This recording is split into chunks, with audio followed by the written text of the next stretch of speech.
आज के इस आध्यात्मिक सत्र में आप सभी का बहुत बहुत स्वागत है। हम्म। तो जरा कल्पना कीजिए कि आप एक ऐसे कंप्यूटर सिस्टम पर काम कर रहे हैं हम्म। जो मतलब पूरी तरह से वायरस से भर चुका है। हाँ, जो बार बार बस हैंग हो रहा हो। बिल्कुल, एकदम हैंग हो रहा है, उसकी हर एक फाइल करप्ट हो गई है और सिस्टम लगातार क्रैश हो रहा है। तो ऐसे में क्या आप उसमें ऊपर से कोई एंटीवायरस पैच लगाने की कोशिश करेंगे? नहीं, उसका तो कोई फायदा नहीं होगा। सही कहा। हम्म। या फिर उस पूरे सिस्टम को ही फॉर्मेट करके एक बिल्कुल नया, साफ ऑपरेटिंग सिस्टम इंस्टॉल करेंगे। तो आज हमारे पास चर्चा के लिए 16 मई 2026 का जो गहरा आध्यात्मिक दस्तावेज है, जिसे हम मुरली कहते हैं, वो ठीक इसी सिस्टम रीबूट की बात करता है। ये जो आपने फॉर्मेट करने वाली उपमा दी है ना, हाँ। ये इस दस्तावेज के मूल सार को बहुत ही अच्छे से पकड़ती है। और आज के हमारे इस सत्र का मुख्य मिशन भी यही समझना है कि कैसे इस पुरानी, जिसे दस्तावेज में पतित दुनिया कहा गया है, उससे निकलकर एक नई और पावन दुनिया का सफर तय किया जाता है। और सबसे बड़ी बात यह है कि ये सब कुछ जंगल में जाके नहीं करना है। मतलब अपनी रोजमर्रा की जिंदगी, अपने गृहस्थ में रहते हुए इसे कैसे हासिल किया जा सकता है, ये समझना है। बिल्कुल, क्योंकि ये दस्तावेज केवल सतह पर किसी बदलाव की बात नहीं कर रहा है। ये तो मानव चेतना के पूरी तरह से बदलने का एक बहुत ही व्यावहारिक नक्शा है। एकदम सही। हम सभी इस पुरानी दुनिया के पतित होने और आने वाली नई दुनिया के पावन, या जिसे स्वर्ग कहते हैं, उसकी अवधारणा से भली भांति परिचित हैं। लेकिन आज का ये दस्तावेज हमें ये सोचने पर मजबूर करता है कि वो महापरिवर्तन असल में काम कैसे करता है। हाँ, और दस्तावेज वर्तमान दुनिया को एक अत्यधिक भीड़-भाड़ वाली करोड़ों मनुष्यों से भरी दुनिया बताता है। जबकि जो नई दुनिया होगी वो बहुत छोटी, चुनिंदा और रावण यानी विकारों से पूरी तरह मुक्त होगी। वहाँ हीरे जवाहरात के महल होंगे। तो अगर हम इस महापरिवर्तन के मैकेनिज्म पर गौर करें तो ये सिर्फ कोई भौगोलिक या ऐतिहासिक बदलाव नहीं लग रहा है। नहीं, ये मुख्य रूप से पहचान का बदलाव है। और इसी संदर्भ में दस्तावेज में एक मुहावरा इस्तेमाल हुआ है जिसने मेरा ध्यान सबसे ज्यादा खींचा। वो है मिरुआ मौत मलूका शिकार। हाँ, ये बहुत ही गहरा मुहावरा है। पहली नजर में ये शब्द मौत थोड़ा असहज कर सकता है, लेकिन अगर हम उस पुराने ऑपरेटिंग सिस्टम को डिलीट करने वाले नजरिए से देखें तो मैं सोच रहा था कि क्या ये मौत शारीरिक विनाश की बात कर रही है। देखिए, ये एक बहुत ही सटीक विश्लेषण है आपका। यहाँ मौत शब्द का प्रयोग किसी प्रलय या शारीरिक अंत के लिए बिल्कुल नहीं हुआ है। अच्छा, तो फिर ये हमारी उस झूठी पहचान के खत्म होने का प्रतीक है जिसे हमने सदियों से सच मान लिया है। बिल्कुल, यह एक प्रतीकात्मक मृत्यु है। मतलब अपने देह अभिमान की मृत्यु। इसमें मलूक का अर्थ होता है फरिश्ता, जिसका कोई शारीरिक बोझ या दुनियावी लगाव ना हो। और माशूक का अर्थ? माशूक का अर्थ है प्रियतम, यानी स्वयं परमात्मा। तो जब हम मेरुआ मौत कहते हैं तो इसका अर्थ है इस पुरानी दुनिया, हमारी पुरानी आदतों और इस नश्वर देह से अपने मोह को पूरी तरह से समाप्त कर देना। तो ये एक प्रकार की मनोवैज्ञानिक प्रक्रिया है जहां आत्मा ये स्वीकार कर लेती है कि उसका इस पुराने शरीर रूपी वस्त्र से अब कोई नाता नहीं है। एकदम सही। और जब ये मोह टूटता है, तभी वो फरिश्ता बनकर अपने प्रिय परमात्मा के साथ वापस अपने असली घर जाने के लिए तैयार होती है। तो ये डराने वाली बात नहीं है, बल्कि एक तरह से अपनी असली जड़ों की ओर लौटने का निमंत्रण है। हाँ, एक बहुत ही सुंदर आध्यात्मिक परिवर्तन है। लेकिन देखिए, इसे जमीन पर उतारना इतना आसान नहीं लगता। नई दुनिया में जाने का विचार तो बहुत आकर्षक है, पर उसके लिए जो सबसे पहली शर्त दस्तावेज में बताई गई है वो थोड़ी मुश्किल है। वही ना, देह अभिमान को छोड़ना, देही अभिमानी बनना, ये हम इंसानों के मनोविज्ञान के लिए सबसे बड़ी चुनौती है। टेक्स्ट में एक बहुत ही रोचक उदाहरण दिया गया है सांप का। सांप की केंचुली का उदाहरण। हाँ, सांप अपनी पुरानी खाल, अपनी केंचुली को पीछे छोड़ देता है और एक नई खाल ले लेता है। सांप के लिए ये एक प्राकृतिक प्रक्रिया है। उसे शायद इस बात का कोई भावनात्मक अफसोस नहीं होता कि उसकी पुरानी खाल छूट रही है। बिल्कुल। और सांप का उदाहरण इसलिए दिया गया है क्योंकि वो केंचुली छोड़ते वक्त उससे चिपकता नहीं है। हाँ, वो बस आगे बढ़ जाता है। वो एक झटके में उसे मृत समझकर खुद से अलग कर देता है। लेकिन इंसानों के साथ समस्या ये है कि हम अपनी केंचुली यानी इस शरीर और इससे जुड़े रुतबे से भावनात्मक रूप से बहुत गहराई तक जुड़ जाते हैं। ये तो है। इसीलिए दस्तावेज में देह अभिमान को तोड़ने के लिए एक बहुत ही गहरे ऐतिहासिक संदर्भ का जिक्र किया गया है। मैंने पढ़ा कि इसमें 108 छत्तियों या पैबंद वाला कपड़ा पहनने की बात कही गई है। हाँ, ये बहुत ही दिलचस्प हिस्सा है। पुराने जमाने में बड़े और अमीर लोगों जैसे जौहरियों या सेठों का नशा तोड़ने के लिए उन्हें ऐसा कपड़ा पहनाया जाता था। अगर हम इसके मनोविज्ञान को समझें तो एक व्यक्ति जो हमेशा रेशम पहनता है, जिसकी पूरी पहचान समाज में उसकी दौलत और उसके पहनावे से है, बिल्कुल, उसका पूरा अहंकार उसी पर टिका होता है। और जब उसे 108 टुकड़ों से सिला हुआ एक फटे पुराने कपड़े का लिबास पहना दिया जाए तो वो सिर्फ एक कपड़ा नहीं बदल रहा होता। वो उस पूरी सामाजिक संरचना को तोड़ रहा होता है जो उसने अपने इर्द गिर्द बनाई थी। अरे वाह, ये तो एक तरह का शॉक ट्रीटमेंट है, ये एहसास दिलाने के लिए कि तुम ये शरीर और ये रुतबा नहीं हो। और यहीं पर हमें अपनी खुद की पहचान पर सवाल उठाने का मौका मिलता है। सोचिए, हम दिन भर में खुद को किन किन चीजों से परिभाषित करते हैं। हमारी नौकरी, हमारा बैंक बैलेंस, हाँ, हमारी शारीरिक बनावट। पैबंद वाला कपड़ा तो बस एक बाहरी जरिया था उस आंतरिक अहंकार को तोड़ने का। लेकिन आज के समय में जब हम एक बहुत ही भौतिकवादी समाज में जी रहे हैं, दस्तावेज हमें ये तो नहीं कहता ना कि हम सच में फटे हुए कपड़े पहनकर ऑफिस जाएं। नहीं नहीं, बिल्कुल नहीं। ये हमें मानसिक रूप से उस अहंकार को चीरने की बात कहता है। और यहीं पर मेरे मन में एक बहुत बड़ी व्यावहारिक चुनौती सामने आती है। देखिए, ये समझना कि हम शरीर नहीं हैं, एक बौद्धिक स्तर पर तो ठीक है, लेकिन उसे जीना अलग बात है। हाँ, क्योंकि हम इंसान 24 घंटे इसी भौतिक वास्तविकता में रहते हैं। हमें बिल भरने हैं, परिवार की देखभाल करनी है, शारीरिक बीमारियों का सामना भी करना है। वो सब तो अपनी जगह है ही। तो कुदरती तौर पर सांप के लिए खाल छोड़ना आसान है, लेकिन एक इंसान के लिए जो 24 घंटे शरीर की जरूरतों से घिरा है, उसके लिए जीते जी इस शरीर को भूल जाना कितना व्यावहारिक है। ये चुनौती स्वाभाविक है और दस्तावेज इसका बहुत ही स्पष्ट और तार्किक समाधान देता है। क्या दस्तावेज इस बॉडी कॉन्शियसनेस की ग्रिप से बाहर निकलने के लिए कोई ठोस, रोजमर्रा की जिंदगी में लागू होने वाला उपाय बताता है? हाँ, और ये समाधान दुनिया छोड़कर भाग जाने में या किसी शारीरिक तपस्या में बिल्कुल नहीं है। टेक्स्ट में मनमनाभव के मंत्र और याद की यात्रा को इसका एकमात्र उपाय बताया गया है। मन मनाभव मतलब अपने मन को मुझ में लगाओ। बिल्कुल। जब हम राजयोग की बात करते हैं तो दस्तावेज स्पष्ट रूप से उसे हठयोग से अलग करता है। आपने जयपुर के म्यूजियम में रखे हुए उन चित्रों का जिक्र देखा होगा इस टेक्स्ट में, जहां लोग कांटों पर सो रहे हैं या अपने शरीर को भीषण कष्ट दे रहे हैं। तो वो हठयोग है जो शरीर को दर्द देकर शरीर को भूलने की एक कोशिश है। जो कि एक तरह से विरोधाभास है ना, क्योंकि जब आप शरीर को दर्द देते हैं तो आपका पूरा ध्यान तो शरीर पर ही केंद्रित हो जाएगा। एकदम सही निष्कर्ष निकाला आपने। इसीलिए दस्तावेज जिस योग की बात करता है वो विशुद्ध रूप से बुद्धि और मन का परमात्मा के साथ जुड़ाव है। तो मतलब आप ऑफिस में बैठे हैं या घर का काम कर रहे हैं, आपके हाथ कर्म कर रहे हैं, लेकिन आपकी बुद्धि में ये गहरी स्मृति है कि मैं एक चैतन्य आत्मा हूँ और ये शरीर केवल एक इंस्ट्रूमेंट है। ये जो मानसिक दूरी है, यही वो तरीका है जिससे हम भौतिक दुनिया की जिम्मेदारियां निभाते हुए भी देह अभिमान से मुक्त रह सकते हैं। बिल्कुल, और इसी को सच्चा राजयोग कहा गया है। अगर हम मन मनाभव के इस निरंतर अभ्यास पर और गहराई से विचार करें तो एक सवाल उठता है कि हमें इस निरंतर याद की आवश्यकता क्यों है? क्योंकि समय के साथ आत्मा में अशुद्धियां आ गई हैं। हम सभी आत्मा के सतो, रजो और तमो युगों के चक्र से भली भांति परिचित हैं। हम जानते हैं कि कैसे दुनिया गोल्डन एज से आयरन एज तक पहुंचती है। हाँ, सतो प्रधान से तमो प्रधान का सफर। लेकिन इस दस्तावेज में जो सबसे दिलचस्प मैकेनिज्म समझाया गया है वो खाद यानी मिलावट का है। टेक्स्ट साफ तौर पे कहता है कि जो खाद पड़ती है वो शरीर में नहीं बल्कि आत्मा में पड़ती है। ये धातु विज्ञान या मेटलर्जी के नियम जैसा है। बहुत ही सुंदर उदाहरण है ये। जैसे 24 कैरेट सोना होता है। जी, 24 कैरेट का शुद्ध सोना अपने आप में बहुत नर्म होता है। समय के साथ जब उसमें तांबा या चांदी मिलाई जाती है तो सोने की अपनी मूल शुद्धता कम हो जाती है। तो आत्मा के साथ भी यही होता है? बिल्कुल।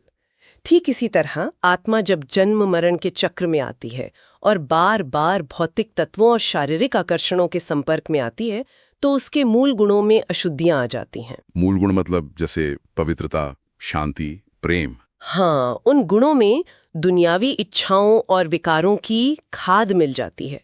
शरीर तो हर जन्म में नया मिलता है, वो तो 5 तत्वों से बना है और उसी में मिल जाता है। लेकिन जो संस्कार हैं, जो अशुद्धियां या जिसे दस्तावेज में आयरन कहा गया है, वो जमा होता रहता है। वो उस चैतन्य शक्ति यानी आत्मा के भीतर रिकॉर्ड हो जाता है। इस तर्क से देखा जाए तो दुनिया में लोग जो पवित्रता के लिए बड़े बड़े कर्मकांड करते हैं उनका पूरा आधार ही हिल जाता है। हाँ, क्योंकि दिशा ही गलत है। लोग अपने पाप या अशुद्धियों को धोने के लिए गंगा स्नान करते हैं, बड़ी बड़ी नहरों में जाते हैं, शरीर को पानी से साफ करते हैं।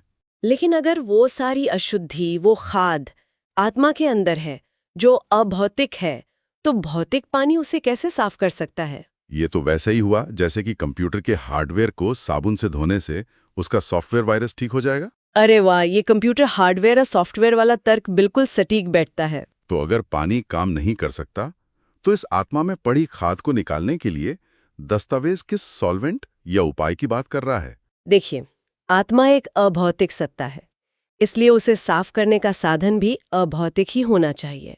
दस्तावेज इस खाद को निकालने के लिए ज्ञान स्नान यानी ज्ञान के स्नान की बात करता है, ज्ञान का स्नान? और इसके साथ ही ज्ञान का तीसरा नेत्र खुलने की अवधारणा पेश की गई है। जब हम तीसरे नेत्र की बात करते हैं तो आम धारणा में इसे किसी चमत्कारिक शक्ति या भविष्य देखने की क्षमता से जोड़ दिया जाता है। हाँ, अक्सर लोग ऐसा ही मानते हैं। लेकिन यहाँ इसका अर्थ कुछ और ही प्रतीत होता है। जी, यहाँ तीसरा नेत्र कोई शारीरिक अंग या जादुई शक्ति नहीं है। यह समझ का नेत्र है, एक गहरी अंतर्दृष्टि है। मतलब अवेयरनेस आ जाना। बिल्कुल, जब किसी व्यक्ति को यह यथार्थ ज्ञान मिलता है तो उसकी बुद्धि का ये तीसरा नेत्र खुलता है। इसका सीधा सा मतलब है कि अब वो दुनिया को इन भौतिक आंखों से परे एक आध्यात्मिक नजरिए से देखने लगता है। उसे ये निरंतर स्मृति रहती है कि मैं आत्मा हूँ। हाँ, और जब वो आत्मा इसी स्मृति में टिककर परमात्मा को याद करती है तो उस योग की अगन से आत्मा में सदियों से जमा वो आयरन या खाद भस्म होने लगती है। यही वास्तविक ज्ञान स्नान है जो आत्मा को वापस उसकी सतोप्रधान यानी गोल्डन अवस्था में ले आता है। एकदम सही। लेकिन अगर इस तीसरे नेत्र का खुलना इतना ही परिवर्तनकारी है तो क्या इसका मतलब यह है कि हमें अपनी वर्तमान जिंदगी को छोड़ देना चाहिए? नहीं नहीं, ऐसा बिल्कुल नहीं है। क्योंकि अक्सर आध्यात्मिकता का मतलब ही पहाड़ों पर चले जाना या सांसारिक जिम्मेदारियों से मुंह मोड़ लेना माना जाता है। लेकिन दस्तावेज यहाँ एक बहुत ही दिलचस्प रुख अपनाता है। ये प्रवृत्ति मार्ग की बात करता है, जिसे डबल कोर्स कहा गया है। डबल कोर्स, ये शब्द मुझे बहुत पसंद आया। ये साफ तौर पर कहता है कि हमें घर गृहस्थ में रहते हुए इस आध्यात्मिक कोर्स को पूरा करना है। और यही डबल कोर्स इस पूरे दर्शन को इतना अद्वितीय बनाता है। ये पलायनवाद का पूरी तरह से खंडन करता है। सच में ये आज के इंसान के लिए बहुत बड़ी बात है। आपको अपनी जिम्मेदारियां नहीं छोड़नी है। सोचिए, जब आप जंगल में जाके बैठ जाते हैं तो आपके पास न तो क्रोध दिलाने वाली परिस्थितियां होती हैं और न ही मोह पैदा करने वाले रिश्ते। हाँ, वहां आपकी परीक्षा ही नहीं होती। बिल्कुल, लेकिन गृहस्थ व्यवहार में रहते हुए जहां 100 तरह की समस्याएं हैं, वहां अपनी मानसिक स्थिति को शांत रखना असली पुरुषार्थ है। इसमें कन्याओं यानी अविवाहित महिलाओं की भूमिका को भी बहुत ऊंचा स्थान दिया गया है ना? हाँ, क्योंकि वे इसी समाज में रहकर अपनी पवित्रता और आध्यात्मिकता से दूसरों को रास्ता दिखाती हैं। ये डबल कोर्स मुझे ना जिम में होने वाले रेजिस्टेंस ट्रेनिंग की तरह लगता है। वो कैसे? जैसे मांसपेशियों को मजबूत बनाने के लिए आपको गुरुत्वाकर्षण और भारी वजन के खिलाफ जोर लगाना पड़ता है, वैसे ही गृहस्थ जीवन की चुनौतियां जो हैं, हाँ, जैसे ऑफिस की राजनीति हो या पारिवारिक कलह हो, बिल्कुल, या आर्थिक तनाव हो, वो सब एक रेजिस्टेंस प्रदान करती हैं जिससे हमारी आध्यात्मिक मांसपेशियां मजबूत होती हैं। बहुत ही बेहतरीन तरीके से आपने इसे समझाया है। अगर आप इन चुनौतियों से भाग जाएंगे तो आपकी वो एक्यूरेस स्थिति कभी बनी नहीं पाएगी।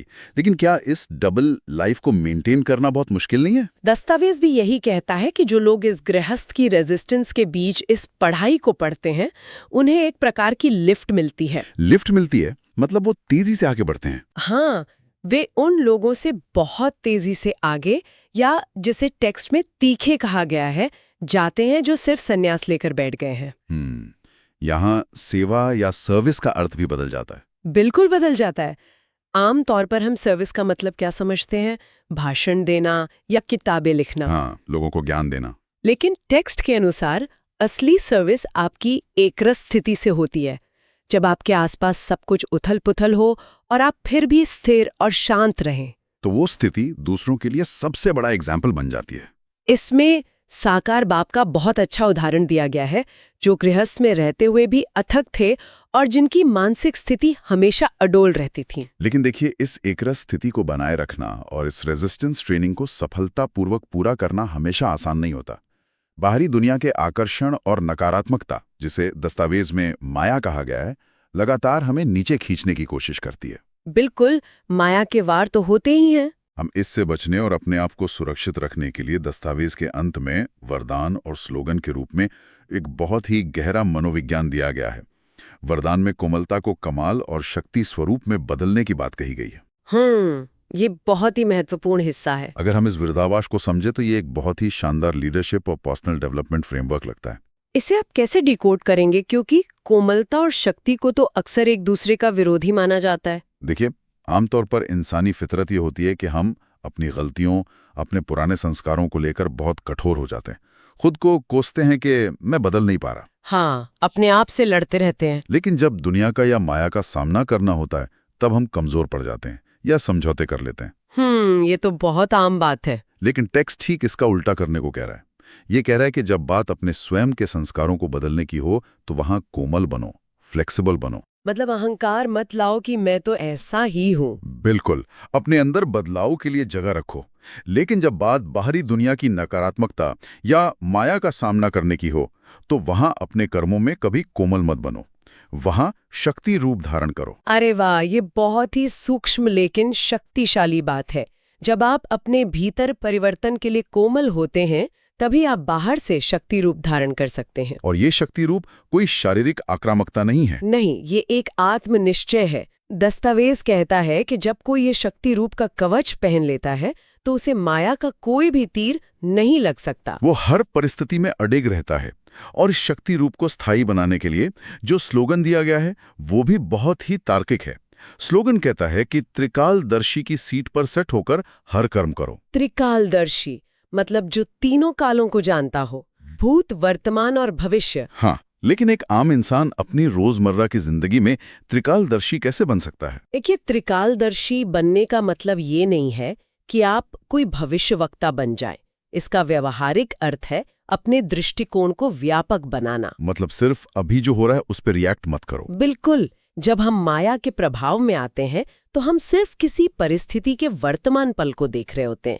किसी ने हमें कुछ बुरा कहा और हमने तुरंत प्रतिक्रिया दे दी, बिना सोचे समझे। लेकिन त्रिकालदर्शी होने का मतलब है कि आप रुकते हैं और देखते हैं कि इस कर्म का बीज क्या था, यानी भूतकाल, और अभी इसका क्या स्वरूप है, यानी वर्तमान। और अगर मैंने इस पर गुस्से में प्रतिक्रिया दी, तो इसका परिणाम क्या होगा, यानी भविष्य।